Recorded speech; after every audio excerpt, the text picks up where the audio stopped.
Hello students, I am Akash Kumar Gupta from Vidya Mandir classes. We will discuss here your botany question paper.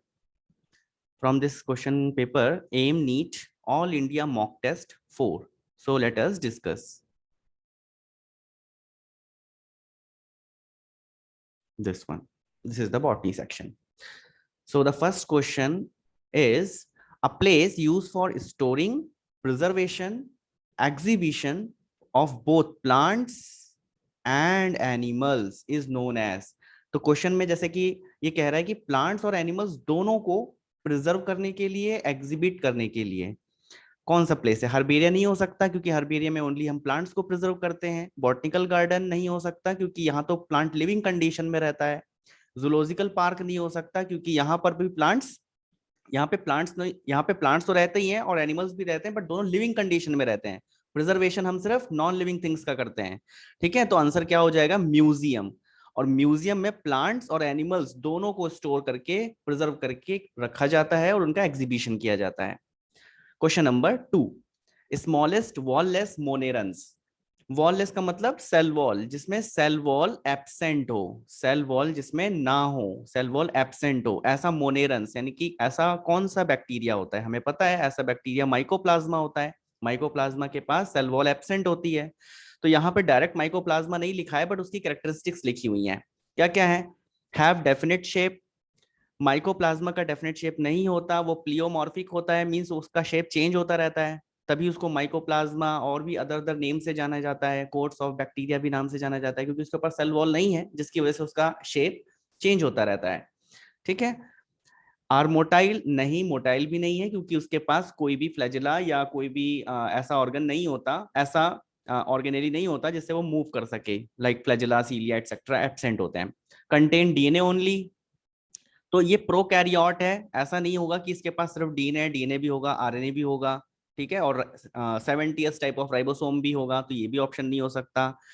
Fourth है developed fried egg appearance. हाँ, ये है कि जब हम लोग किसी पेट्री प्लेट में, अगर वैसे तो माइकोप्लाज्मा इतनी इजीली ग्रो नहीं कर पाता, अगर हम माइकोप्लाज्मा बैक्टीरिया को कल्चर प्लेट में ग्रो करना चाहते हैं तो इतनी इजीली वो ग्रो नहीं होता।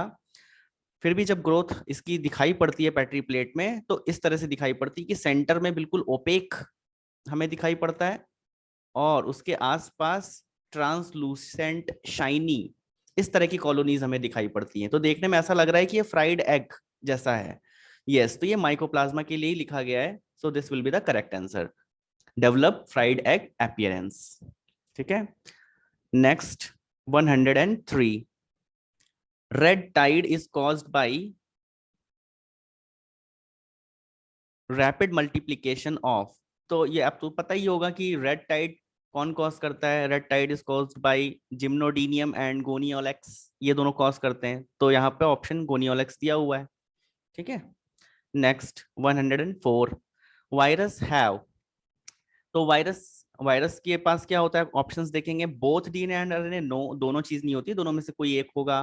प्रोकैरियोटिक न्यूक्लियस बिल्कुल गलत है क्योंकि वायरस के पास ना तो सेल है ना ही न्यूक्लियस है। सिंगल क्रोमोसोम बिल्कुल नहीं हो सकता। DNA enclosed in protein coat, yes ये ठीक है कि एक प्रोटीन कवरिंग होती है which is known as capsid, this one is known as capsid, and in the capsid it is a genetic material, या तो डीएनए या आरएनए में से कुछ भी हो सकता है। सो यूजुअली डीएनए होता है। ठीक, तो ये वाला करेक्ट हो जाएगा, fourth one. Next is 105, so in red algae food is stored in the form of, ये तो सबको याद होगा, फ्लोरिडीन स्टार्च। ठीक है, तो अगर हम याद रिवाइज करना चाहें कि रेड एल्गी के अलावा ग्रीन एल्गी में क्या होता है, ग्रीन एल्गी में तो पायरेनोइड बॉडीज होती हैं। ब्राउन एल्गी में क्या होता है? ब्राउन एल्गी में लेमिनेरिन, मैनिटॉल, ये फूड स्टोर होता है सब स्टार्च ही, स्टार्च के अलग अलग फॉर्म्स हैं।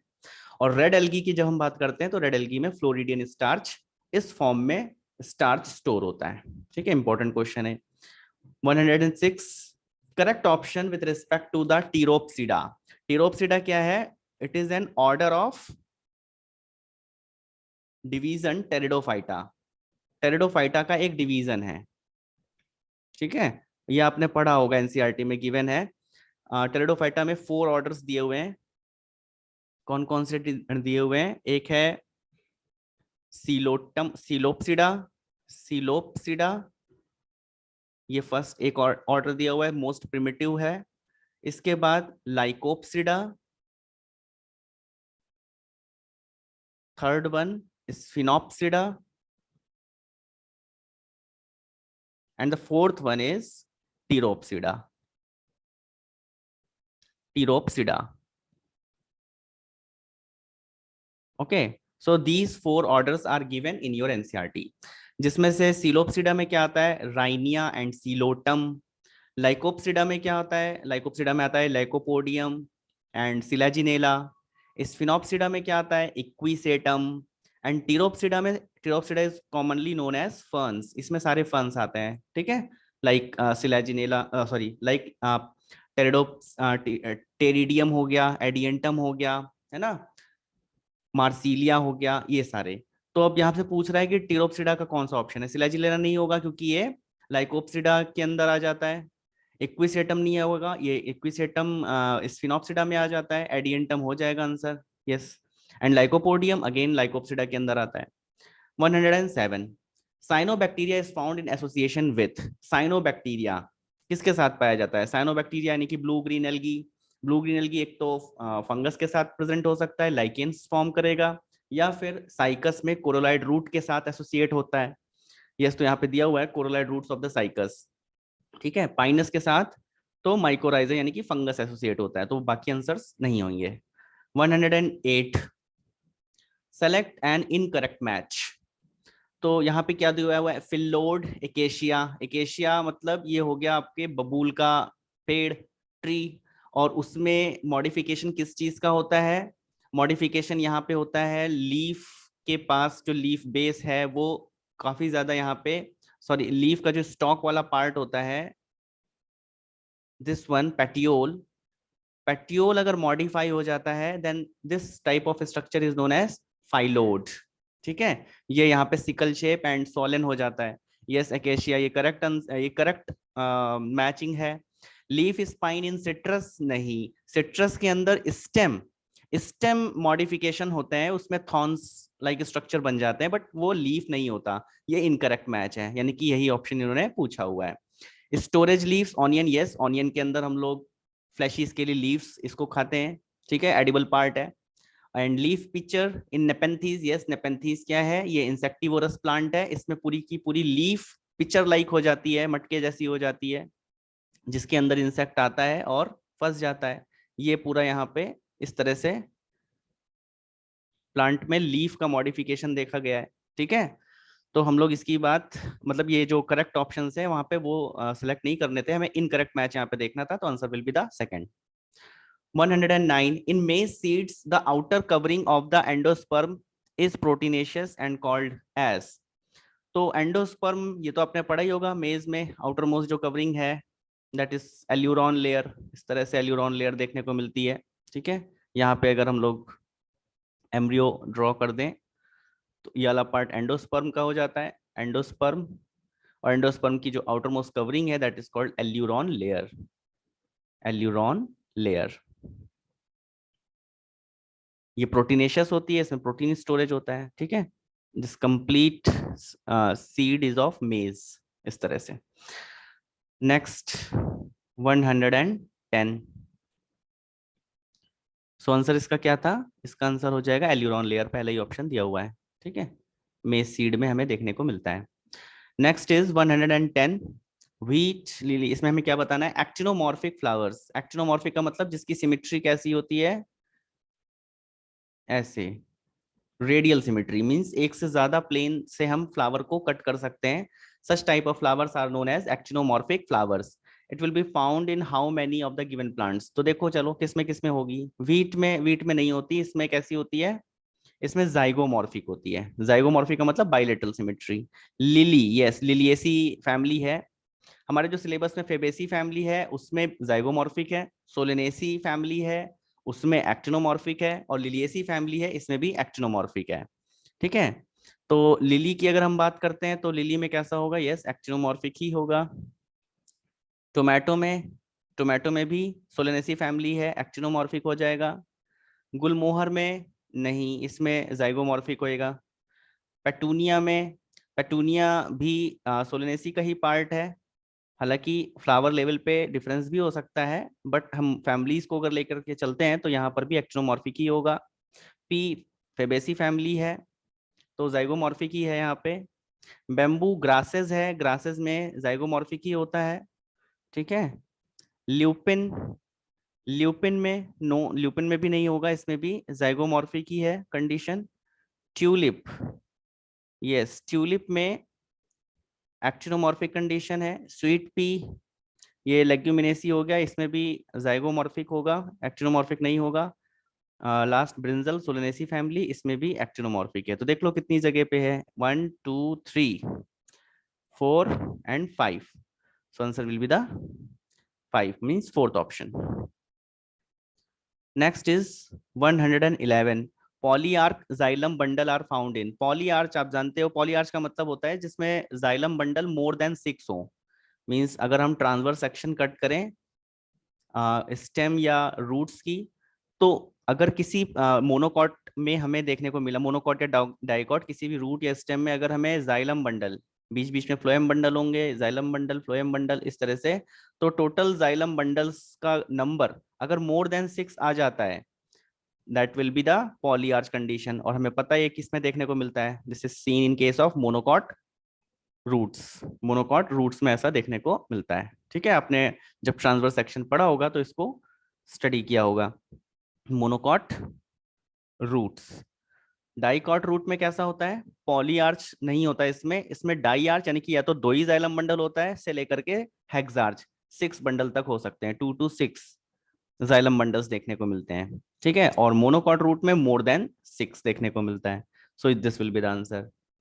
मोनोकॉट स्टेम में, इसमें तो स्कैटर्ड वस्कुलर बंडल है तो इसमें बात ही नहीं होगी। और डाइकॉट स्टेम में भी यहाँ पे एक डिफरेंट मेथड से, यानी कि एक सर्कुलर शेप में सारे के सारे जाइलम बंडल्स हमें एक साथ देखने को मिलते हैं, रिंग के फॉर्म में अरेंज रहते हैं। तो यहाँ पे जाइलम फ्लोएम बंडल अलग होते ही नहीं है, एक ही बंडल के अंदर जाइलम फ्लोएम दोनों देखने को मिलता है।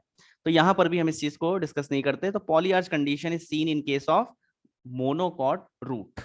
ठीक है, एनसीईआरटी में एक बार आप जो गिवन है सारे डायग्राम्स उसको देख लोगे तो आसानी से आपको याद आ जाएगा। 112, in stem which is covered by the periderm and in which stomata are absent gaseous exchange takes place through. तो पेरिडर्म आप जान रहे हो, यानी कि जहां पे बार्क की बात की जाएगी, पेरिडर्म वहां पे प्रेजेंट है। ठीक है, तो उसमें आपको पता है बाहर अगर बार्क है तो गैसियस एक्सचेंज, स्टोमेटा तो नहीं होगा, स्टोमेटा ओल्ड हो जाता है तो लेंटिसेल में कन्वर्ट हो जाता है, तो वहां पे गैसियस एक्सचेंज लेंटिसेल्स के थ्रू होता है। ठीक है, बुलीफॉर्म एंड न्यूमेटोफोर्स, ट्राइकोम्स, ये डिफरेंट स्ट्रक्चर्स हैं। 113, इसमें हमें बताना है कि कौन सा करेक्ट है। पहला देखेंगे, heartwood is durable, dark, central in position. हाँ, हार्टवुड जो होता है अगर हम लोग देखें तो हार्टवुड स्टेम में बिल्कुल सेंटर में होता है, जहाँ पे सेकेंडरी जाइलम्स एकदम क्रश हो चुके हैं और उसमें बहुत सारा लिग्निन मटेरियल और अदर वेस्ट मटेरियल डिपॉजिट हो जाता है। जबकि आउटर वाले अगर हम कॉलम्स में देखें तो वहां पे जाइलम एक्टिव रहता है, so that is known as sapwood. तो वो एक्टिव रहता है, उसमें वाटर एंड मिनरल्स इसका ट्रांसलोकेशन होता रहेगा। ठीक है, तो वो कंपेरेटिवली इसके कंपैरिजन में वीक होगा। ठीक है, और यहाँ पे इतना सारा डिपोजिशन है जिसकी वजह से हार्ड हो जाता है। सेंटर वाले जाइलम कॉलम को हम कहते हैं हार्टवुड, और बाहर वाले जाइलम वाले कॉलम को हम कहेंगे sapwood.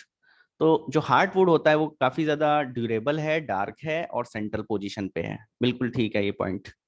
Tylosis are the balloon-like structures of the xylem parenchyma in the vessels lumen. Yes, ठीक है, जो वेसल्स के ल्यूमेन है उसके अगर आसपास कुछ पैरेनकाइमा सेल्स हैं, कभी कभी वो इन ग्रोथ कर जाती हैं और बैलून लाइक स्ट्रक्चर बना लेती हैं, जिससे वेसल्स का जो पैसेज है वो ब्लॉक हो जाता है।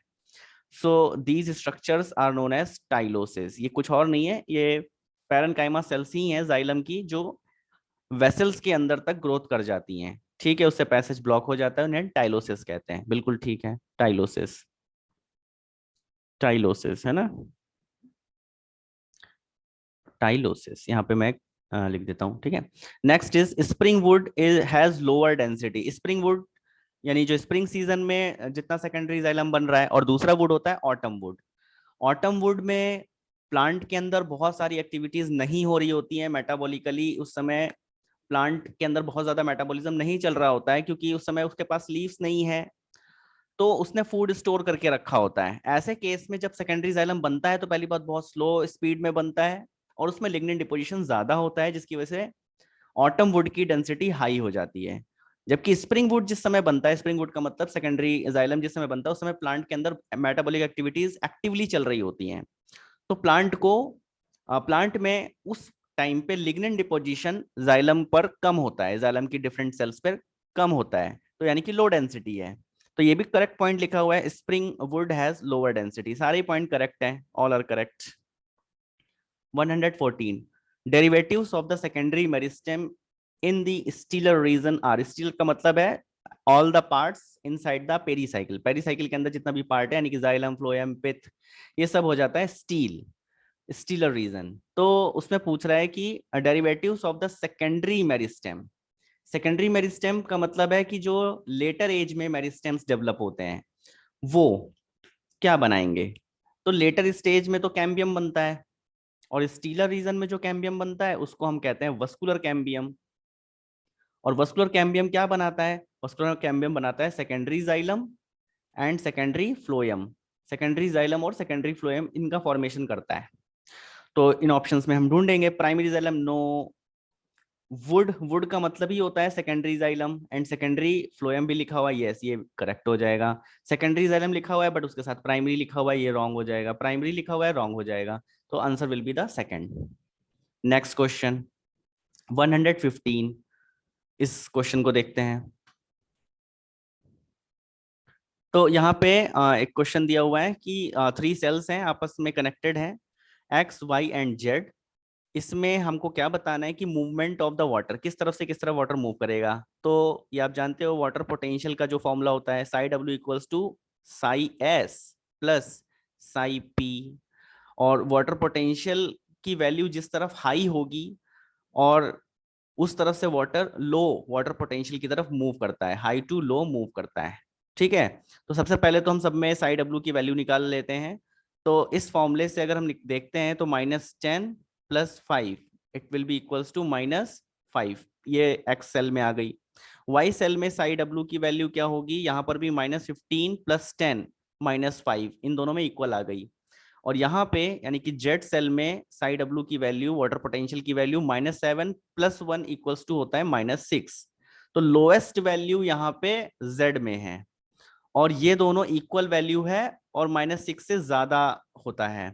तो यानी कि वाटर हाई टू लो जाता है, तो हाई का मतलब है 5 से 6 की तरफ जाएगा, -5 से -6 की तरफ जाएगा, और इन दोनों में इक्वल है, तो यहाँ पे नेट फ्लो 0 होगा, यानी कि दोनों तरफ वाटर जा रहा होगा इक्वल अमाउंट में, इस तरह से। तो ऐसा वाला डायग्राम जहां बना है वो करेक्ट है। तो ये किस में बना हुआ है, सेकंड में। देखिए यहाँ पे एक्स और वाई दोनों तरफ वाटर इक्वल अमाउंट में जा रहा है, और एक्स और वाई दोनों से जेड की तरफ आ रहा है, तो this will be the correct. Next is hydathodes. Hydathodes क्या होता है कि जो स्मॉल साइज के प्लांट्स होते हैं, लाइक चिली, टोमेटो, बालसम, उसमें जो लीव्स है, लीव्स का जो कॉर्नर है या कह लो टिप वाला रीजन है, जहां पे जाइलम बंडल्स स्पेशली ओपन होते हैं जिस जगह, तो वहां पे कुछ छोटे छोटे से पोर्स प्रेजेंट होते हैं। ठीक है, इन्हीं को हम कहते हैं हाइडेथोड्स। होता क्या है, नाइट के टाइम में ट्रांसपिरेशन हो नहीं रहा होता, जिसकी वजह से रूट प्रेशर की वजह से कंटिन्यूअसली जाइलम बंडल्स में वाटर राइज करता ही रहता है, क्योंकि रूट प्रेशर तो कंटिन्यूअस प्रेशर है, कंटिन्यूअस लगता रहता है। तो जब ट्रांसपिरेशन नहीं होता तो सारे सारे के सारे जाइलम बंडल्स में वाटर फिल्ड हो जाता है। ठीक है, और क्योंकि ये छोटे साइज के प्लांट हैं, तो बहुत ही जल्दी सारा का सारा वाटर लीव्स के टिप्स तक पहुंच जाता है, और अर्ली मॉर्निंग तक हमें दिखाई पड़ता है ड्रॉप के फॉर्म में, वाटर ड्रॉपलेट के फॉर्म में इनसे वाटर आता हुआ। ठीक है, ये वाटर ड्रॉपलेट्स हैं, और इस वाटर में प्योर वाटर नहीं होता, उसके साथ साथ मिनरल्स भी होते हैं। ठीक है, so this process known as guttation. तो हाइड्रोथोड्स हेल्प्स इन गटेशन। ठीक है, ब्लीडिंग नहीं होगा। ब्लीडिंग क्या होता है, ब्लीडिंग का मतलब होता है प्लांट में अगर हम कोई कट लगा देते हैं और वहां से कोई लिक्विड रिलीज होता है, तो दैट इज कॉल्ड ब्लीडिंग। तो वो नहीं है ये। हाइडोथोट्स स्पेशल स्ट्रक्चर्स होते हैं, जैसे स्टोमेटा में गार्ड सेल्स स्पेशल स्ट्रक्चर्स होते हैं, वैसे हाइडोथोट्स के भी अपने यूनिक गार्ड सेल्स होते हैं, ठीक है। तो वो ब्लीडिंग वाले पार्ट में नहीं आएगा। प्रोटेक्शन अगेंस्ट ग्रेजिंग, ये कोई स्पाइंस वगैरह तो है नहीं, तो प्रोटेक्शन में हेल्प नहीं करेगा, तो गटेशन सही हो जाएगा आपका।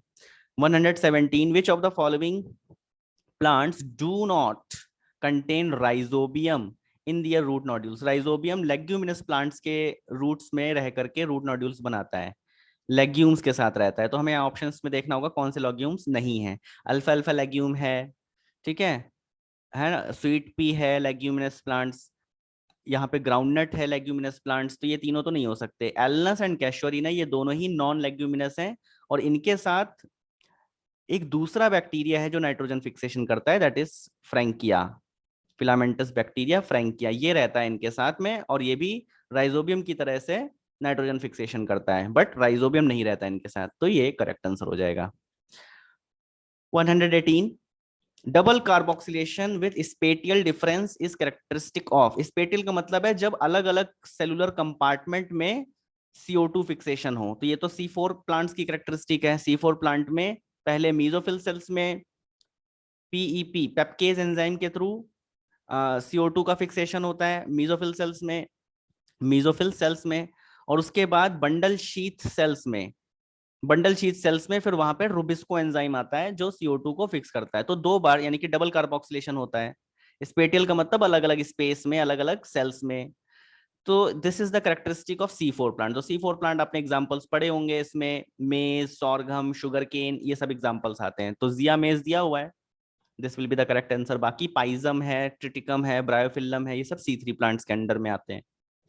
Next one is cyclic photophosphorylation does not results in the formation of.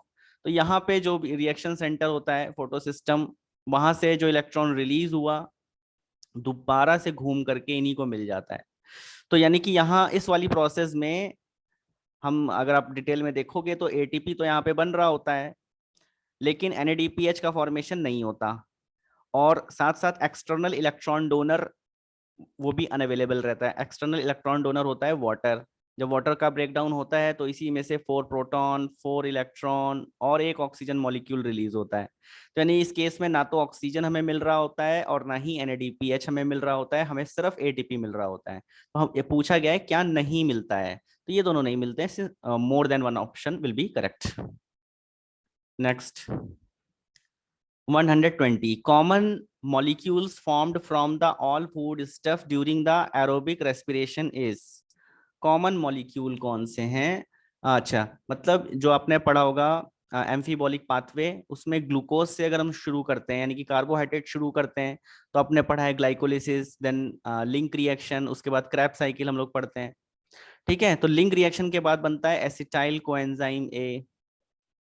इसी तरह से अगर हम किसी फैट मॉलिक्यूल्स का ब्रेकडाउन करें, इसमें फैटी एसिड एंड ग्लिसरॉल बनता है, तो वो भी आकर के इस पॉइंट पे आकर के मिलता है। मतलब इसका जो ब्रेकडाउन होता है वो डिफरेंट पाथवे को फॉलो करता है, बट मिलता है एसिटाइल कोएंजाइम ए में। इसी तरीके से अगर हम किसी प्रोटीन या अमीनो एसिड्स का ब्रेकडाउन करते हैं तो वो डिफरेंट पाथवे पे आकर के मिलता है, कुछ क्रेब साइकिल के इंटरमीडिएट्स पे, कुछ एसिटाइल कोएंजाइम ए पे, कुछ ग्लाइकोलिसिस में भी मिल सकता है। तो हम देख रहे हैं कि चाहे हम कार्बोहाइड्रेट को एज अ फूड यूज करें, या फैटी एसिड्स को, फैट्स को यूज करें, या प्रोटीन को यूज करें, एसिटाइल कोएंजाइम में कॉमन पाथवे, कॉमन एक पार्ट आएगा, कॉमन मॉलिक्यूल आएगा जो सभी तरह के फूड स्टफ को खाने पे हमें हमारे अंदर बनता है।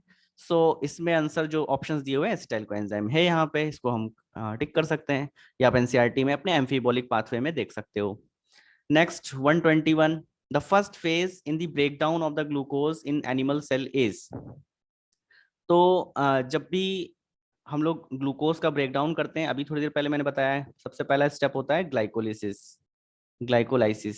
ग्लाइकोलिसिस के बाद नेक्स्ट होता है एक छोटी सी लिंक रिएक्शन। अगर एरोबिक रेस्पिरेशन की बात कर रहे हैं, एनिमल सेल में एरोबिक रेस्पिरेशन ही होता है, लिंक रिएक्शन, और उसके बाद होता है क्रेब साइकिल, ठीक है। और इस प्रोसेस में जहां कहीं भी हमें इलेक्ट्रॉन प्रोटॉन्स मिले हैं, वो चले जाते हैं इलेक्ट्रॉन ट्रांसपोर्ट सिस्टम में एंड ऑक्सीडेटिव फॉस्फोराइलेशन में। तो ये पूछ रहा है कि फर्स्ट फेज क्या है, तो फर्स्ट फेज है ग्लाइकोलिसिस, तो यहाँ पे ग्लाइकोलिसिस तो लिखा नहीं है, बट यहाँ पे ईएमपी पाथवे लिखा हुआ है, क्योंकि ग्लाइकोलिसिस को ईएमपी पाथवे कहते हैं। ये इनके साइंटिस्ट के नेम है जिसने ग्लाइकोलिसिस को डिस्कवर किया था। एम्बेडन, मेयरहॉफ एंड पारनास, ये तीन साइंटिस्ट हैं जिन्होंने ग्लाइकोलिसिस को डिस्कवर किया था। So it is also known as EMP pathway. Next 122, triple response is shown by the hormone. Triple response हालांकि अभी एनसीईआरटी में इतना ज्यादा मेंशन नहीं है, ये क्या है, बायो एसे टेस्ट हैं, जितने भी प्लांट ग्रोथ रेगुलेटर्स हैं सबके बायो एसे टेस्ट है, मीन सबको आइडेंटिफाई करने के लिए बहुत सारे टेस्ट होते हैं, जिसमें से ये फेमस है triple response test for the ethylene. ठीक है, तो ये आपको याद करना पड़ेगा। 123, सेलेक्ट द इनकरेक्ट मैच। यहाँ पे क्या दिया हुआ है, ट्रिप्टोफान, ऑक्सिन, वायलेक्जेंथिन, GA3, मेथियोनिन, थाइलिन, ये क्या है, ये प्लांट ग्रोथ रेगुलेटर्स हैं। राइट साइड में और लेफ्ट साइड में इनके प्रिकर्सर्स लिखे हुए हैं, मतलब अगर अब ऑक्सिन बनाना है तो हमें हमें कौन सा केमिकल लेना पड़ेगा इसको बनाने के लिए, तो इनकरेक्ट हमें बताना है। तो ऑक्सिन के लिए ट्रिप्टोफान होता है, बिल्कुल करेक्ट है। ऑक्सिन को बनाने के लिए हमें ट्रिप्टोफान ही चाहिए होता है। ठीक है, और उसके बाद लिखा हुआ है जिब्रेलिक एसिड 3, इसके लिए लिखा हुआ है वायलोक्सेंथिन, नहीं, इसके लिए वायलोक्सेंथिन नहीं चाहिए होता है, इसके लिए चाहिए होता है एसिटाइल कोएंजाइम ए, वो बनाता है जिब्रेलिक एसिड को। ठीक है, तो ये है इसका प्रीकर्सर, यही वाला इनकरेक्ट मैच है, तो इसको टिक करना है। तो वायलोक्सेंथिन किसका प्रीकर्सर है, violaxanthin is the precursor of abscisic acid, ये एब्सिसिक एसिड को फॉर्म करता है। इसके बाद लिखा हुआ है जैसे कि इथाइलिन का प्रिकर्सर है मैथियोनिन, यस, इथाइलिन का प्रिकर्सर मैथियोनिन ही होता है, और साइटोकाइनिन का प्रिकर्सर टीआरएनए है, बिल्कुल ठीक है। तो यहाँ पे आपके लिए हम सजेस्ट करेंगे कि इसको एज इट इज लर्न कर लो। ठीक है, यहाँ पे डायरेक्टली दिया गया, एनसीईआरटी में मेंशन नहीं है, बट ये कोई ऐसा आउट ऑफ सिलेबस भी नहीं कहा जाएगा, क्योंकि ये सब पहले मेंशन था। तो ऑक्सिन का प्रिकर्सर है ट्रिप्टोफान, जिब्रेलिक एसिड का प्रीकर्सर होता है एसिटाइल कोएंजाइम है, violaxanthin is the precursor of abscisic acid, ethylene के लिए जो प्रीकर्सर है मैथियोनिन है, एंड साइटोकाइनिन के लिए टीआरएनए है। आपको लर्न करना पड़ेगा, कर लेना, छोड़ना नहीं है। 124, लेमूर एक टाइप का प्राइमेट है, a large animal act as pollinator. ठीक है, तो एनसीईआरटी में लास्ट में जिस जगह पॉलिनेशन का टॉपिक दिया हुआ है वहां पे कुछ मेंशन है। तो जो लेमूर है वो रेवेनेला प्लांट में इसके ऊपर ही रहता है ये, क्योंकि ये ट्री ड्वेलर एक एनिमल है, ट्री के ऊपर रहता है और रेवेनेला के ऊपर ही रहता है, तो ये इसमें पॉलिनेशन में हेल्प कर देता है। बाकी फ्लैक्स, कैप्सेला, हाइड्रिला, तो जो हाइड्रिला है ये तो एक्वाटिक प्लांट है, वाटर के थ्रू इसमें पॉलिनेशन होता है। ठीक है, एबायोटिक एजेंसी। फ्लैक्स एंड कैप्सुला इनके लिए इंसेक्ट्स होते हैं। ठीक है, एंटोमोफिली फ्लावर्स हैं इनके पास। फ्लैक्स एंड कैप्सुला, कैप्सुला क्या है, डाइकॉट का एक प्लांट होता है। रेवेनेला है ये लेमूर। ठीक है, ये इसमें पॉलिनेशन में हेल्प करता है। Next is 125, the remains of the second cotyledon occurs in the some grasses. It is, देखो ग्रासेस का मतलब मोनोकॉट्स, मोनोकॉट्स में यूजुअली एक ही कॉटिलिडन होता है which is known as scutellum, but कुछ कुछ ग्रासेस में लाइक मेज में हमें सेकंड कोटिलिडन भी देखने को मिल जाता है, बट वो पूरी तरीके से डेवलप नहीं होता, वेस्टिजियल के जैसे होता है, यानी कि रिमेन्स के टाइप का होता है। उसको क्या कहते हैं, उसको कहते हैं एपीब्लास्ट। ठीक है, तो ये आपने कहीं डायग्राम में देखा होगा इस तरह से, एक एक तो कंप्लीट हो गया, this is known as scutellum, और कभी कभी एक छोटा सा इधर ये देखो रिमेन्स की तरीके से रह जाता है। अगर हम एक ये बना रहे हैं, एक जस्ट सपोज ये जो सेंटर में बनाया है दिस इज एम्ब्रियोनल एक्सिस, इस तरफ ये एक कॉटिलिडन है जो वेल डेवलप है, this is known as scutellum, और दूसरा वाला कभी कभी डेवलप होना शुरू करता है बट कंप्लीटली डेवलप नहीं हो पाता, this is known as epiblast, second cotyledon in grasses. 126, the odd one with respect to the ploidy level, ploidy level nucellus. ये देखो एम्ब्रियो सैक जब हम लोग बनाते हैं पूरा, मतलब ओव्यूल का डायग्राम देखते हैं, तो ओव्यूल में स्टार्टिंग में सारी सेल्स न्यूसेलस ही होती हैं, तो इसकी प्लॉइडी होती है 2n। इंटेग्यूमेंट्स इसकी कवरिंग को कह देते हैं, ओव्यूल की covering, ovule covering is known as integuments. तो अगर ओव्यूल 2n है तो इंटेग्यूमेंट्स भी 2n ही होते हैं। Funicle stalk of the ovule is known as funicle, ये जो स्टॉक है इसको ही कहा जाता है फ्यूनिकल, तो ये भी 2n ही होता है। लेकिन एम्ब्रियो सैक कब बनता है, जब न्यूक्लियस की किसी सेल में मॉडिफिकेशन होता है और उसके बाद ये मेगा स्पोर मदर सेल से बहुत सारे मेगा स्पोर्स बनाती है और उससे पूरा एम्ब्रियो सैक बनता है। तो ये मियोसिस के बाद बनने वाली प्रोसेस है, मियोसिस के बाद बनने वाला स्ट्रक्चर है। तो एम्ब्रियो सैक, इसकी प्लॉइडी होती है हैप्लॉइड, है ना। इन केस ऑफ एंजियोस्पर्म्स इसकी प्लॉइडी हैप्लॉइड है, तो ये वाला ऑड है यहाँ पे, बाकी सब में 2 है ना, यहाँ पे n है। 127 intine is made up of, तो जो पॉलन ग्रेन्स होते हैं, पॉलन ग्रेन्स में इनर लाइनिंग को इंटाइन कहते हैं और एक्सटर्नल लेयर को एक्साइन कहते हैं। Exine is made up of sporopollenin while inner intine is made up of pectin plus cellulose. तो पैक्टिन एंड सेलुलोज यहाँ पे दिया हुआ है 4th ऑप्शन में, ये करेक्ट हो जाएगा। 128 all the traits can express themselves in heterozygous condition except. देखो अब ये चीज जो molecular sorry principle of inheritance and variation से क्वेश्चन आया है, हेटेरोजाइगस कंडीशन में कौन अपने आप को एक्सप्रेस कर सकता है। मान लो अगर हम किसी टॉलनेस की वाली करेक्टर के हम लोग फैक्टर्स को दिखाते हैं, तो ये टॉल को रिप्रेजेंट करेगा, यानी कि क्योंकि ये डोमिनेंट है, होमोजाइगस कंडीशन में भी अपने आप को दिखाएगा, और अगर हेटेरोजाइगस कंडीशन है कैपिटल टी स्मॉल टी, तो भी अपने आप को टॉल ही दिखाएगा, क्योंकि जो कैपिटल टी है ये डोमिनेंट है, यानी कि tallness is the dominant character. लेकिन अगर हमें ड्वार्फनेस को दिखाना है तो वो होमोजाइगस कंडीशन में ही केवल दिखाई पड़ सकता है। तो इसका मतलब है क्वेश्चन क्या पूछ रहा है, हेटेरोजाइगस कंडीशन एक्सप्रेस होगी एक्सेप्ट, यानी ये पूछ रहा है कि इसमें से बताओ, इनमें से रिसेसिव करेक्टर कौन सा है, इनमें से रिसेसिव करेक्टर ढूंढ के बताओ कौन सा है। तो टॉल हाइट ये है dominant character, wrinkled seed yes यही तो है रिसेसिव करेक्टर। बाकी axial position of the flower जो मेंडल ने पी प्लांट लिया था, यस उसमें ये डोमिनेंट होता है, और टर्मिनल पोजीशन होती है तो वो रिसेसिव होता है। वायलेट कलर फ्लावर, वायलेट और वाइट, वायलेट कलर जो इसमें से ये डोमिनेंट होता है, व्हाइट वाला रिसेसिव होता है, तो यही एक रिसेसिव है, ये आंसर हो जाएगा आपका। 129 find the incorrect statement with respect to the chromosomal mapping Sturtevant. Chromosomal mapping किसने करी थी, टीएच मॉर्गन के स्टूडेंट जिनका नाम था स्टर्ट इवेंट, इन्होंने करी थी। तो उसके रिस्पेक्ट में हमें इनकरेक्ट स्टेटमेंट ढूंढ के दिखाना है। Crossing over is important in locating the genes on the chromosome. Crossing over से जीन्स एक दूसरे में एक्सचेंज हो जाते हैं, मतलब होमोलोगस क्रोमोसोम्स के जो नॉन सिस्टर क्रोमेटिड्स हैं वो क्रॉसिंग ओवर करते हैं, और जिससे एक क्रोमोसोम के जीन्स दूसरे पे ट्रांसफर हो जाते हैं। तो ये तो क्रोमोसोमल मैपिंग से रिलेटेड स्टेटमेंट नहीं है, बल्कि इसकी वजह से रिकॉम्बिनेशन होता है। ठीक है, एक जनरल पॉइंट है और ये करेक्ट पॉइंट है, हमें इनकरेक्ट ढूंढना है। Recombination frequency depends upon the distance between the genes, ये भी बिल्कुल करेक्ट है कि रिकॉम्बिनेशन फ्रीक्वेंसी जितने ज्यादा होगी जीन्स के बीच में डिस्टेंस, उस पर डिपेंड तो करता ही है। रिकॉम्बिनेशन अगर ज्यादा हुआ तो डिस्टेंस भी ज्यादा होगी, रिकॉम्बिनेशन कम हुआ तो डिस्टेंस कम होगी। तो recombination frequency is inversely proportional, no it is directly proportional, तो ये वाला स्टेटमेंट रॉन्ग है। To the distance between the genes, the sequence and the relative distance between the various genes in graphical represented in terms of recombination frequencies। हाँ, ये तो definition दे रहा है, तो बाकी सारे स्टेटमेंट करेक्ट है, हमें इनकरेक्ट ढूंढना था। Third one, next question, the select the correct match. यहाँ पे सेक्स लिमिटेड ट्रेट और सेक्स इन्फ्लुएंस ट्रेट के बारे में दिया हुआ है, तो हम आपको बता देते हैं कि सेक्स लिमिटेड और सेक्स इन्फ्लुएंस ट्रेट क्या होते हैं। ये जो ट्रेट्स हैं ये ऑटोसोम्स पर होते हैं, सेक्स क्रोमोसोम्स पर नहीं होते बल्कि ऑटोसोम्स पर होते हैं, और ये मेल और फीमेल दोनों में अपीयर हो सकते हैं। ठीक है, तो यानी कि इनका सेक्स क्रोमोसोम से लेना देना नहीं होता, सेक्स लिमिटेड और सेक्स इन्फ्लुएंस्ड ट्रेट का, ये दोनों में अपीयर हो सकते हैं और ये ऑटोसोम्स पे प्रेजेंट है।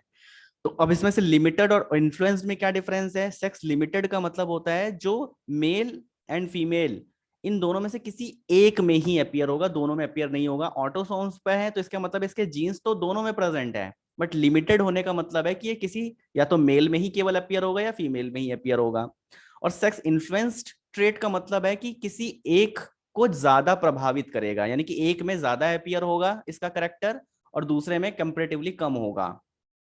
ठीक है, तो जैसे कि पहला ऑप्शन दिया हुआ है सेक्स लिमिटेड ट्रेट में बियर्ड इन मैन, हाँ ये करेक्ट है कि बियर्ड हमेशा मैन में ही यूजुअली देखने को मिलती है, और हालांकि इसके जीन्स ऑटोसोम्स पर ही होते हैं और मेल फीमेल दोनों में इसके जीन्स होते हैं, बट अपीयर किस में होते हैं, मैन में, तो ये बिल्कुल करेक्ट है। Sex limited trait porcupine skin, porcupine skin ये वाई क्रोमोसोम पे प्रेजेंट होता है इसका जीन, इसको होलैंड्रिक जीन कहते हैं, होलैंड्रिक करेक्टर कहते हैं। तो वाई क्रोमोसोम पे इसके जीन प्रेजेंट है, तो ये सेक्स लिमिटेड या सेक्स इन्फ्लुएंस इस कैटेगरी में आता ही नहीं है। डीप मेल वॉइस ये कह रहा है सेक्स इन्फ्लुएंस्ड ट्रेट है, डीप मेल वॉइस ये सेक्स लिमिटेड ट्रेट है, क्योंकि डीप मेल वॉइस तो मेल में ही होगी, ठीक है, तो इसलिए ये इनकरेक्ट है। Fourth option sex influence trait hyper trichosis, मतलब जैसे कि ईयर्स होते हैं उसके ऊपर बहुत सारे बाल देखने को मिलते हैं, तो ये वाली चीज भी वाई क्रोमोसोम पर ही प्रेजेंट होती है, यानी कि ये भी एक होलैंड्रिक जीन, होलैंड्रिक करेक्टर है, ये जो जीन है इस प्रोसेस के लिए वो होलैंड्रिक है। होलैंड्रिक का मतलब है कि जो सिर्फ और सिर्फ वाई क्रोमोसोम पे पाया जाए, और वाई क्रोमोसोम सिर्फ मेल में होता है, तो ये भी एक होलैंड्रिक जीन है, या कह लो वाई क्रोमोसोम पे प्रेजेंट है, ये सेक्स इन्फ्लुएंस्ड या सेक्स लिमिटेड ट्रेट नहीं है। तो सिर्फ एक ही करेक्ट आंसर है, first one. 131 if there are 36 million base pair in the DNA of a living cell, then calculate the total number of introns present in its RNA। वाह, देखो क्या क्वेश्चन है, पूछ रहा है कि आरएनए में बताओ इंट्रॉन्स कितने होंगे, जबकि आरएनए कब बनता है।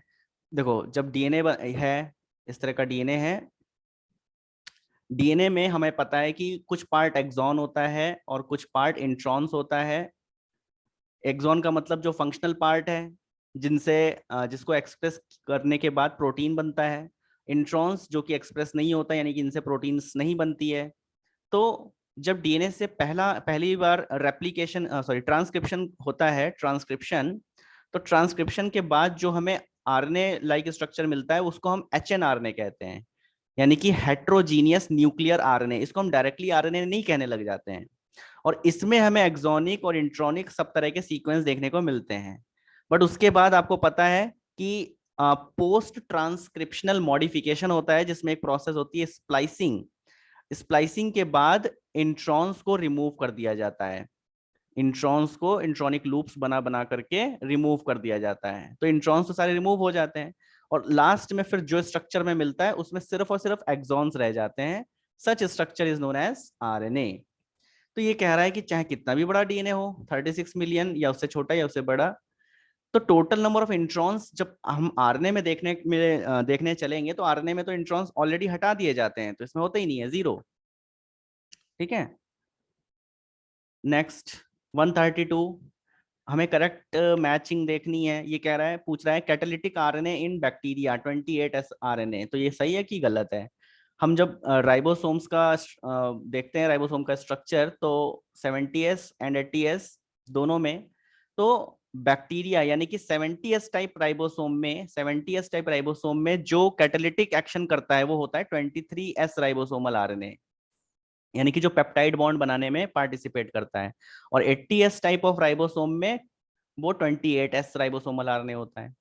तो ये होता है यूकैरियोट में, और ये 23 वाला होता है प्रोकैरियोट बैक्टीरिया में। ये 28 दे रहा है, यूकैरियोट के रिस्पेक्ट में सही होता, बैक्टीरिया के रिस्पेक्ट में गलत हो जाएगा, तो ये इनकरेक्ट है। ठीक है, ये वाला इनकरेक्ट है।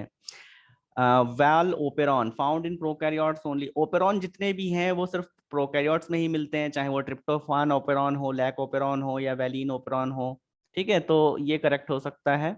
ओकोवा एंजाइम्स, ओकोवा एंजाइम्स मतलब ओकोवा साइंटिस्ट ने एंजाइम एक प्रोड्यूस किया था, बनाया था, जिसमें क्या होता था, बिना डीएनए के आरएनए बनाया जा सकता था, यानी कि टेम्पलेट इंडिपेंडेंट मैनर में आरएनए बनाया जा सकता है। लेकिन यहाँ पे ये कह रहा है dependent, template dependent RNA formation हो रहा है, तो ये वाला रॉन्ग हो जाएगा। ट्रांसक्रिप्शन, ट्रांसक्रिप्शन में क्या होता है, ट्रांसक्रिप्शन का मतलब होता है डीएनए से आरएनए बनाना। डीएनए से आरएनए, किस टाइप का आरएनए, हम लोग तो यूजुअली पढ़ते हैं मैसेंजर आरएनए, लेकिन मैसेंजर आरएनए, राइबोसोमल आरएनए और टीआरएनए, सभी टाइप के आरएनए बनते तो डीएनए से ही हैं by the process of transcription. तो यहाँ पे synthesis of messenger RNA only कह दिया है, इसलिए गलत हो जाएगा, ओनली ना कहता तो सही रहता। तो इसका मतलब है ये तीन स्टेटमेंट गलत हो गए, एक सेकंड वाला ही करेक्ट है। 133 during the DNA replication which of the following does not act as substrate. DNA में हमें पता है जो नाइट्रोजन बेसेस हैं ए, टी, जी एंड सी होते हैं। तो ये adenosine triphosphate, adenine triphosphate deoxy ribo adenosine triphosphate, और ऐसे जीटीपी सीटीपी तो सही है। टीटीपी नहीं दिया हुआ है, यूटीपी दिया हुआ है, जबकि यूरेसिल, यूरेसिल किस में होता है, आरएनए में नाइट्रोजन बेस होता है। तो यानी कि ये वाला जो है डज नॉट, यही पूछ रहा है कि डीएनए में कौन सा इसमें से सबस्ट्रेट नहीं होगा। 134 इन टीआरएनए, टीआरएनए आपने सबने स्ट्रक्चर देखा ही हुआ है टीआरएनए का। टीआरएनए का अगर हम लोग क्लोवर लीफ लाइक मॉडल बनाए जो होली साइंटिस्ट ने दिया था, तो वो क्लोवर लीफ लाइक दिखाई पड़ता है। ये जी सबसे पहले होता है इसके 5 प्राइम एंड पे, फिर इसका एक दूसरा यहाँ पे एक आर्म होता है, इसको कहते हैं DHU लूप, ठीक है। फिर उसके बाद यहाँ पे एक लूप बनाया जाता है, ये इसको कहते हैं एंटीकोडॉन लूप, एंटीकोडॉन लूप या नोडॉक भी कह सकते हैं इसको, या एंटीकोडॉन। और उसके बाद यहाँ पे एक वेरिएबल लूप भी हो सकता है। देन यहाँ पे एक और लूप होता है जिसको RT साई सी लूप कहते हैं। और यहाँ पे एक फ्लैग लाइक स्ट्रक्चर होता है, ये लूप थोड़ा सा, ये वाला आर्म थोड़ा सा बड़ा होता है। यहाँ पे सी और फिर ऊपर की ओर ए होता है, और यहाँ से अमीनो एसिड्स अटैच होते हैं। और ये है 3 प्राइम एंड, इधर वाला एंड है 3 प्राइम एंड, इससे अमीनो एसिड्स अटैच हो जाते हैं, ठीक है। तो ये स्ट्रक्चर होता है। DHU लूप, इन सबका फंक्शन क्या क्या है? जो DHU लूप है, इससे अमीनो एसिड को एक्टिवेशन करने के लिए जो एंजाइम है, amino acid acetyl, amino acid acyl synthetase enzyme, वो अटैच होता है। RT-साई-सी लूप से क्या अटैच होता है? इससे राइबोसोम्स अटैच होते हैं, और इससे मैसेंजर आरएनए यहाँ पे अटैच हो जाता है एंटीकोडॉन लूप से, ठीक है। और 3 प्राइम एंड से अमीनो एसिड अटैच होता है। नीचे से ऊपर की ओर बढ़ेंगे तो CCA, ये यहाँ पे नाइट्रोजन बेसेस होते हैं, ठीक है। और स्टार्टिंग यहाँ से 5 प्राइम एंड से करते हैं, तो सबसे पहले G आता है, ठीक है। तो अब ये कह रहा है, देखो इसमें से क्या करेक्ट है, CCAOH is present at 5 prime and. तो देखो CCA ये तो 3 प्राइम एंड की तरफ प्रेजेंट है, तो ये गलत है। RT कह लो, क्योंकि ये आरएनए है, इसमें थाइमीन तो होता नहीं है, तो मॉडिफाइड थाइमीन होता है, एग्जैक्टली यहाँ पे राइबोथाइमीन होता है, ठीक है। RT-साई-सी loop for attaching the amino acids, नहीं देखो ये राइबोसोम के साथ अटैच होता है, अमीनो एसिड के साथ अटैच नहीं होता, तो ये भी रॉन्ग है। DHU loop for binding of amino acid activating enzyme, yes ये तो करेक्ट है बिल्कुल, कि अमीनो एसिड्स को एक्टिवेट करने के लिए जो एंजाइम्स है, अमीनो एसाइल सिंथेटेज एंजाइम, वो इससे अटैच होता है DHU लूप से। And there are 3 recognition sites, तो यहाँ पे 1 2 3 3 साइट्स तो हैं, लेकिन रिकॉग्निशन अगर कह रहा है, तो रिकॉग्निशन केवल पहले के 2 जो अमीनो एसिड्स हैं या नाइट्रोजन बेसेस है वो करते हैं। थर्ड पोजीशन तो वेरिएबल भी हो सकती है, जिसको हम वोबल पोजीशन कहते हैं। तो एग्जैक्टली रिकॉग्निशन साइट मतलब जो किस तरह का अमीनो एसिड आना चाहिए, ये आगे के 2 नाइट्रोजन बेस ही डिसाइड कर लेते हैं, तीसरा वेरिएबल भी हो सकता है, तो जिसको वोबल पोजीशन कहते हैं। तो एग्जैक्टली 2 रिकॉग्निशन साइट हो जाएगी यहाँ पे, तो इसलिए ये वाला भी रॉन्ग है। Third option is the correct. An explant, explant कब यूज करते हैं हम लोग? एक्सप्लांट का मतलब होता है कि किसी भी प्लांट से हमें टिश्यू कल्चर करना है, तो उसका कोई भी पार्ट आपने लिया है, चाहे shoot tip, root tip, anther, या और किसी कोई भी प्लांट का पार्ट लिया है, तो उसको हम एक्सप्लांट कह देते हैं। तो देखो कौन सा ऑप्शन करेक्ट है, part of the plant use for the tissue culture, second option correct है। बाकी डेड प्लांट कैसे ले सकते हैं, उससे फिर टिश्यू कल्चर कैसे करेंगे? Part of the wood, would में भी ज्यादातर पार्ट डेड होता है, उससे भी नहीं कर सकते हम tissue culture. Part of the plant that contain specific jeans, नहीं ऐसा कुछ भी नहीं है। हम प्लांट का कोई भी पार्ट ले सकते हैं जो लिविंग है, जिसमें मेरिस्टेमेटिक टिश्यूज प्रेजेंट है, हमें वही लेना चाहिए, वही लेते हैं और उससे टिश्यू कल्चर करते हैं, तो that is called explant. 136 question देखेंगे। cDNA probes are copied from messenger RNA molecule with the help of, cDNA मतलब वैसे तो हमें पता है हम DNA से RNA बनाते हैं, this process is known as transcription, transcription इस प्रोसेस को कह देते हैं।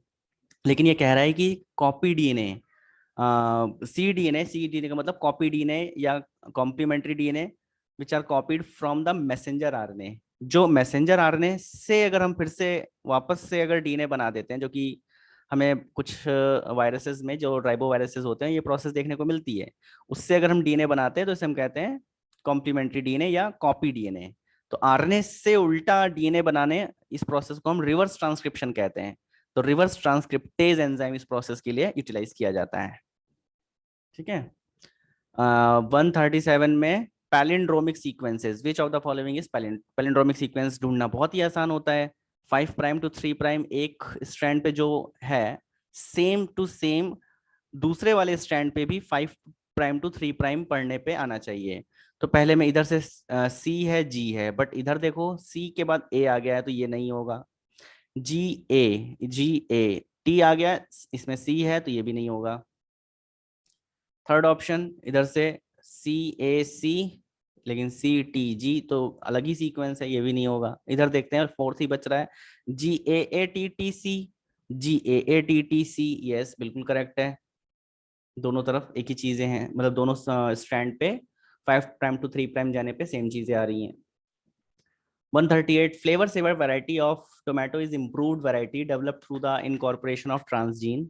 Flavor saver variety of tomato remains fresh for the long because देखो फ्लेवर सेवर वैरायटी जो टोमेटो की तैयार की गई थी, वो वो जो टोमेटो है उसको आप आराम से कैरी करके और बहुत कई स्टेट्स को पार करके दूसरी स्टेट्स में ले जा सकते हो। मान लो कि ट्रक में लोड किया है बहुत सारे टोमेटो, तो अगर ओरिजिनल टोमेटो जो होते थे फ्लेवर सेवर से पहले, तो अगर मान लो रोड ठीक नहीं है तो जो रोड पे जो झटके लगते हैं उसकी वजह से टमाटर पिचक जाते थे, टोमेटो सॉस बन जाता था। तो इसीलिए ऐसा ना हो, मान लो मुंबई से दिल्ली तक टमाटर भेजने हैं या, ठीक है, तो फ्लेवर सेवर टमाटर जब तैयार किए गए, टोमेटो तैयार किए गए, तो उसमें क्या हो गया, उसकी जो सेल वॉल थी इतनी थिक रहती थी या हमेशा फ्रेश रहती थी कि उसको छोटे मोटे झटकों से उसका सॉस नहीं बनता था। ऐसा क्यों? क्योंकि कोई भी फ्रूट है, वेजिटेबल है, उसकी सेल वॉल धीरे धीरे डिग्रेड होती है ना, जैसे जैसे राइपनिंग होती है वो डिग्रेड होने लगती है। डिग्रेड होती कैसे है? सेल वॉल के बीच में, मान लो एक सेल वॉल ये है, एक सेल है और ये सेल वॉल है, ये दूसरी सेल वॉल है, तीसरी सेल वॉल है, तो सेल वॉल के बीच में स्पेस होता है that is known as middle lamella, और इस मिडिल लैमेला में एक मटेरियल फील्ड रहता है that is known as pectin. ठीक है, ये पैक्टिन फील्ड रहता है, आपको पता है। Pectin is made up of calcium pectate and magnesium pectate. Calcium pectate और मैग्नीशियम पैक्टेट से बना रहता है, जिसकी वजह से काफी हार्ड रहता है। तो जब तक कि अनराइप्ड फ्रूट है या वेजिटेबल है, मतलब अभी राइपनिंग नहीं हुई है, तब तक तो ये काफी हार्ड रहेगा और वो फ्रेश दिखाई देगा हमें फ्रूट। लेकिन अगर कोई एंजाइम इसको डिग्रेड कर दे, इसको डिजनरेट करने लग जाए, तो फिर सारी सेल्स अपनी जगह से थोड़ी थोड़ी हिल सकती हैं। इसका मतलब है कि राइपनिंग स्टार्ट हो गई है। तो बस यही प्रोसेस है कि जो एंजाइम इस पैक्टिन मटेरियल को डीजनरेट करता है, उसी एंजाइम को ब्लॉक कर दो, यानी कि उसको अपना प्रोडक्ट ना बनाने दो या कम अमाउंट में बनाने दो, तो लंबे समय तक ये टोमेटो अनराइप्ड रहेगा, फ्रेश रहेगा। ठीक है, तो कौन सा एंजाइम इस पैक्टिन मटेरियल को डीजनरेट करता है? वो है पॉलीगैलेक्टोयूरिनेज। पॉलीगैलेक्टोयूरिनेज। तो साइंटिस्ट ने फ्लेवर सेवर टोमेटो में पॉलीगैलेक्टोयूरिनेज एंजाइम बनाने वाले जीन को ब्लॉक किया है, इसलिए वो लंबे समय तक फ्रेश रहता है। तो ऐसा ऑप्शन है यहाँ पे, हैज लिटिल पॉलीगैलेक्टोयूरिनेज। हाँ, इसमें पॉलीगैलेक्टोयूरिनेज इस टाइप के टोमेटो में बहुत कम होता है। ठीक है। हैज अबंडेंट पॉलीगैलेक्टो, ज्यादा होगा तो जल्दी राइपनिंग हो जाएगी। Has gene for antibiotic resistance, उसका कोई यहाँ लेना देना नहीं है। और लैक्स एमाइलेज, इसका भी कोई लेना देना नहीं है, तो फर्स्ट ऑप्शन करेक्ट हो जाएगा। 139 demerits of bovine and porcine insulin. मतलब जो इंसुलिन हम पहले टाइम पे काफ से यानी कि कैटल से या फिर पिग से निकालते थे, तो उसके क्या डीमेरिट्स थे? आपको पता है, उससे एलर्जी हो जाती थी, एलर्जिक रिएक्शंस। लेकिन बाद में फिर रिकॉम्बिनेंट डीएनए टेक्नोलॉजी के थ्रू, यानी कि बायोटेक्नोलॉजी का यूज करके हमने इकोलाई के अंदर ह्यूमन इंसुलिन को ही प्रोड्यूस करवाया, ह्यूमिलिन को। तो अब जब ह्यूमन से ही वो बना हुआ है, ह्यूमन के जीन से ही बना हुआ है इंसुलिन, तो उसमें एलर्जिक रिएक्शंस नहीं होती। ठीक है। 140 sexual decide is employed by. Sexual decide ये हम लोग ने पढ़ा हुआ है स्यूडो कॉपुलेशन, यानी कि पॉलिनेशन करने का एक और मेथड है स्यूडो कॉपुलेशन। इसमें क्या होता है, जो एक ऑर्किड प्लांट है जिसका नाम है ओफ्राइस, ओफ्राइस नाम का जो ऑर्किड प्लांट है, इसका एक पेटल, इसके फ्लावर में एक पेटल जो मॉथ है, जो मॉथ है यानी कि एक इंसेक्ट है, इसके जैसा दिखाई देने लगता है। इंसेक्ट जो है मॉथ के फीमेल जैसा दिखाई पड़ने लग जाता है। ठीक है, तो इस मॉथ का नाम है कोल्पा। तो कोल्पा मेल ऐसा सोचता है कि शायद ये फीमेल है। ठीक है, और इसके साथ स्यूडो कॉपुलेशन की प्रोसेस करता है।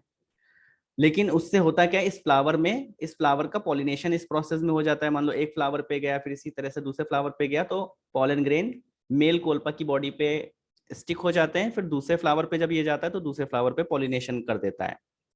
तो यहाँ पे एक सेक्सुअल डिसीड, मतलब एक सेक्सुअली ये कह रहा है कि स्यूडो कॉपुलेशन की प्रोसेस के थ्रू ये शो करना चाह रहा है कि जो ये फ्लावर है इसको फॉल्स फीमेल दिखा रहा है। ठीक है, जबकि वो एक्चुअल में नहीं है। तो ये हमें देखने को मिलता है ऑर्किड में। 141 predators do not play a role in. Predators क्या नहीं करते? प्रीडेटर आपको पता ही है, प्रीडेटर का मतलब है जैसे लायन एंड डियर, है ना। तो लायन डियर को का deer is the prey for the lion. ठीक है, तो ये क्या नहीं करता पूछ रहा है। मेंटेन द स्पीशीज डाइवर्सिटी, बिल्कुल स्पीशीज डाइवर्सिटी को मेंटेन करता है। आपके एनसीईआरटी में बहुत अच्छे से एक्सप्लेन किया गया है कि अगर जो प्रीडेटर स्पीशीज है वो अगर प्रे को कंट्रोल में रखेगा तो इसकी स्पीशीज बहुत ज्यादा बढ़ेगी नहीं। और हालांकि ये प्रूडेंट की तरीके से भी काम करता है, कभी भी इसको इतना ज्यादा नहीं इसके ऊपर फीड करता कि पूरी तरीके से ये वैनिश हो जाए। तो यानी कि it maintain the species diversity.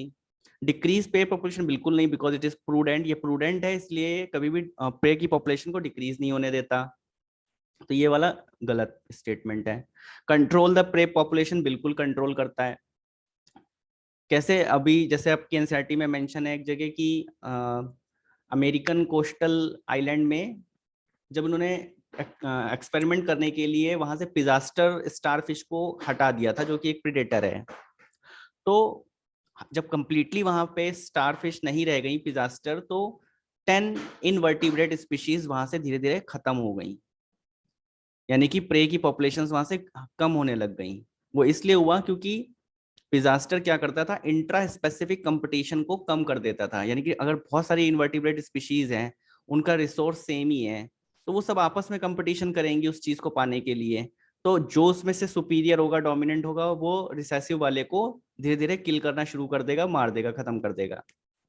तो और जो स्टारफिश होती है, स्टारफिश जो पिजास्टर इस एक्सपेरिमेंट में थी, वो स्टारफिश क्या करती है, जो ज्यादा डोमिनेट करने लगता था उसके ऊपर ज्यादा फीड करने लगती थी, जिसकी वजह से इंट्रा स्पेसिफिक कंपटीशन बहुत ही कम हो जाता था। तो यानी कि ये कंट्रोल करती है प्रे पॉपुलेशन को। More than one option correct. तो यहाँ पे सिर्फ एक ही गलत स्टेटमेंट है, सेकंड वाला, बाकी करेक्ट है। 142 ग्रासहोपर प्लैंकटन, इसमें क्या बताना है? How many of the given organism are the key industrial animal. Industry का क्या काम होता है? इंडस्ट्री का काम होता है कोई प्रोडक्ट बनाना। तो यहाँ पे पूछ रहा है कि इन ऑर्गेनिजम्स में से कौन से एनिमल्स हैं जो की इंडस्ट्रियल एनिमल आएंगे। की इंडस्ट्रियल एनिमल उनको कहेंगे जो प्लांट प्रोडक्ट से एनिमल प्रोडक्ट बना दे। कहने का मतलब है प्लांट्स का काम होता है सनलाइट की एनर्जी को लेकर के और फूड प्रिपेयर करना सबसे पहले। लेकिन ये फूड अभी प्लांट के फॉर्म में है, जबकि ज्यादातर एनिमल्स कार्निवोर्स हैं, यानी कि जो एनिमल को ही खाते हैं। तो इस प्लांट को सारे लोग नहीं खाएंगे, इसको सिर्फ हर्बीवोर्स खाएंगे। तो वो एनिमल्स, वो हर्बीवोर्स जो प्लांट को खा लेंगे, हर्बीवोर्स जो प्लांट को खा लेंगे, तो वो खुद एज अ एनिमल आगे के एनिमल्स के लिए, आगे के ट्रॉफिक लेवल्स के लिए एक तरीके से एनिमल फ्लैश प्रोवाइड करा सकते हैं, है ना। तो यानी कि प्लांट के प्रोडक्ट को जो एनिमल के प्रोडक्ट में कन्वर्ट कर देते हैं, दे आर नोन एज की इंडस्ट्रियल एनिमल। सिंपली इसको हर्बीवोर्स कह सकते हैं। तो ढूंढो इसमें से हर्बीवोर कौन है? ग्रासहोपर है, प्लैंकटन तो खुद ही प्लांट है, ये नहीं। जू प्लैंकटन, यस, ये फाइटो प्लैंकटन के ऊपर ही फीड करता है। तो फाइटो प्लैंकटन यानी कि प्लांट प्रोडक्ट को ये एनिमल प्रोडक्ट में कन्वर्ट करता है। काउ, यस ऑफ कोर्स, ये भी प्लांट पे ही फीड करती है। डाइएटम्स डाइनोफ्लैजिलेट्स ये नहीं है, क्योंकि ये फोटोसिंथेसिस करते हैं, प्लांट के जैसे ही होते हैं ये। गोट, यस ये है। और ग्रासेस खुद ही एक प्लांट है। तो 1 2 3 4, 4 ऑप्शन हो गए। 4 का मतलब second option. Pioneer community established on a bare rock is, यानी कि रॉकी सरफेस पे जो सबसे पहले कम्युनिटी आती है, पाइनियर कम्युनिटी आती है, वो लाइकेन, आपको पता है। लाइकेन के बाद फिर मॉस आएगी, है ना। मॉस के बाद फिर आगे ब्रायोफाइटा, टेरिडोफाइटा, ये सब आना शुरू करेंगे। टेरिडोफाइटा लास्ट में जाकर के हायर प्लांट्स आएंगे। ठीक है, तो रॉक पूछा था इसलिए। और अगर रॉक की जगह लिखा होता कि पॉन्ड, एकदम न्यूली फॉर्म्ड पॉन्ड है, वहां पे पाइनियर कम्युनिटी बताओ, तो आंसर हो जाता फाइटोप्लैंक्टन्स, क्योंकि वहां पे सबसे पहले फाइटोप्लैंक्टन्स आएंगे। तो यहाँ पे लाइक इन आंसर हो जाएगा। 144, इसमें आपको मैच करना है। यहाँ पे दिया हुआ है the species which have been extinct recently, बहुत ही रिसेंटली एक्सटिंक्ट हुई हैं। और कॉलम 2 में दिया हुआ है कि किस कंट्री से एक्सटिंक्ट हुई हैं। तो ये आपको याद करना ही पड़ेगा, और याद हो गया होगा आई थिंक। जो थाइलासीन है वो ऑस्ट्रेलिया की स्पीशीज थी। डोडो मॉरिशियस वहाँ का नेशनल बर्ड है, बर्ड है, बट ये बर्ड अब एग्जिस्ट नहीं कर रहा, एक्सटिंक्ट हो चुका है। कग्गा, कग्गा अफ्रीका से है जो एक्सटिंक्ट हो चुका है, और स्टीलर सी काऊ रशिया से।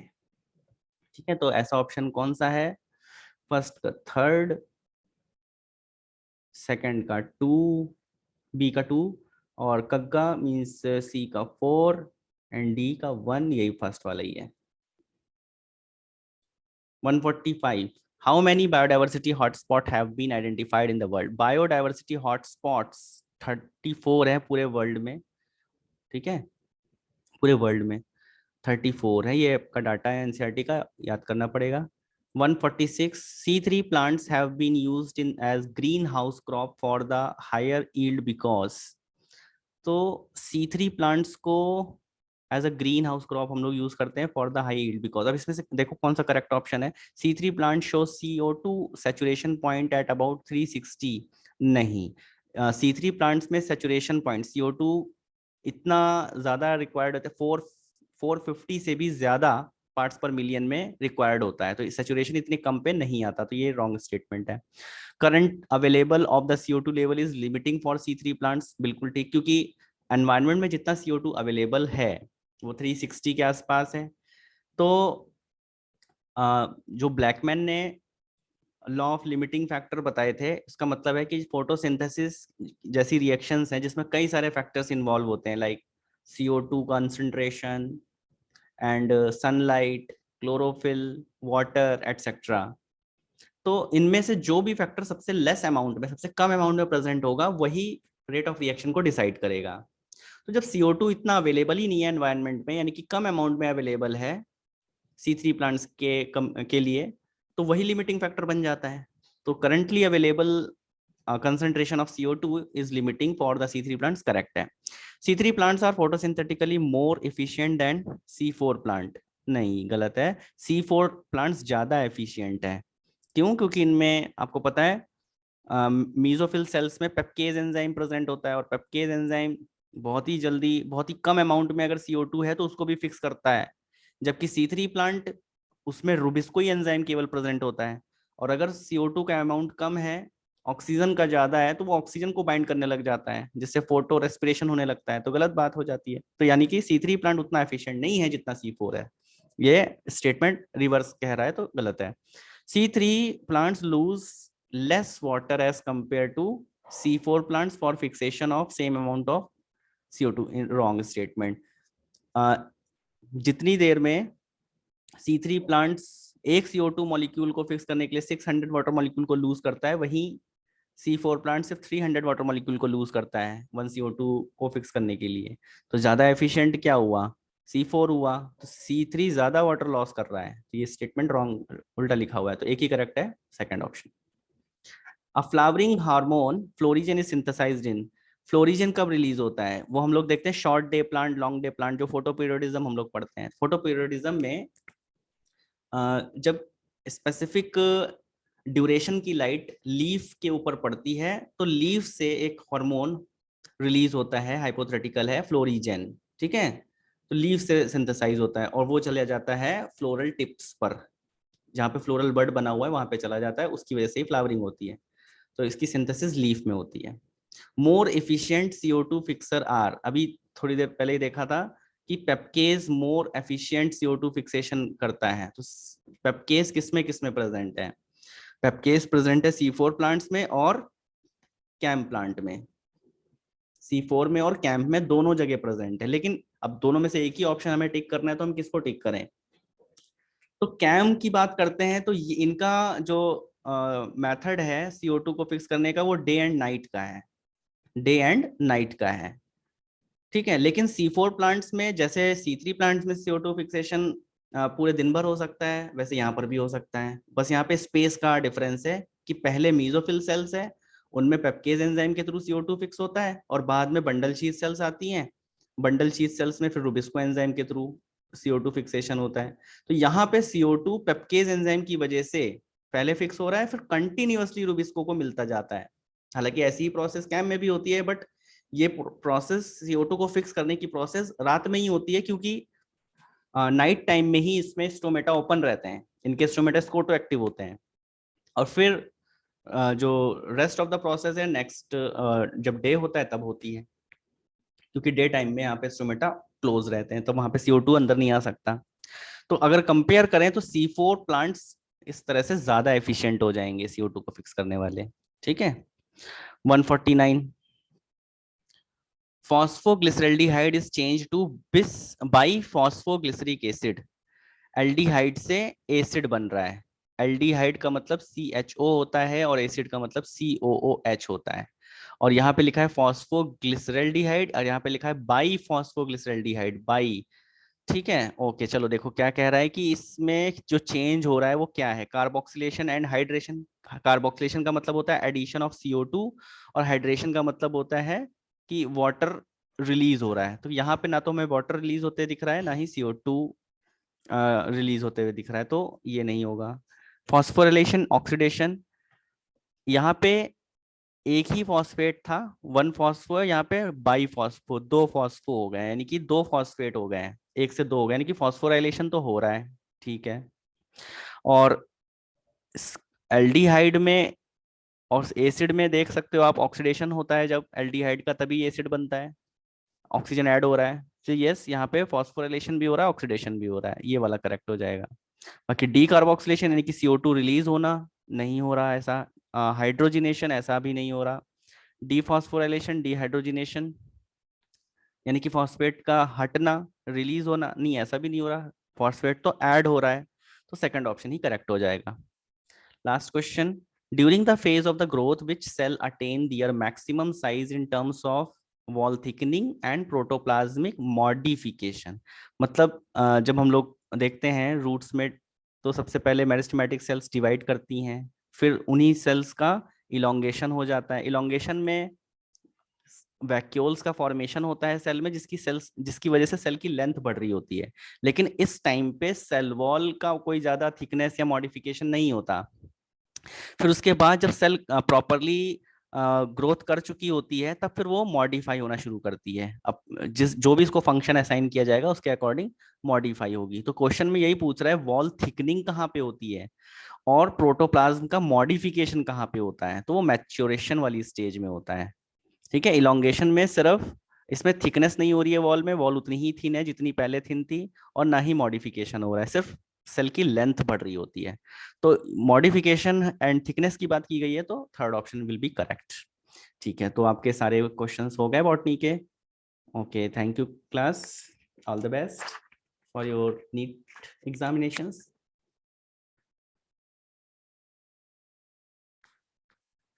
बाय।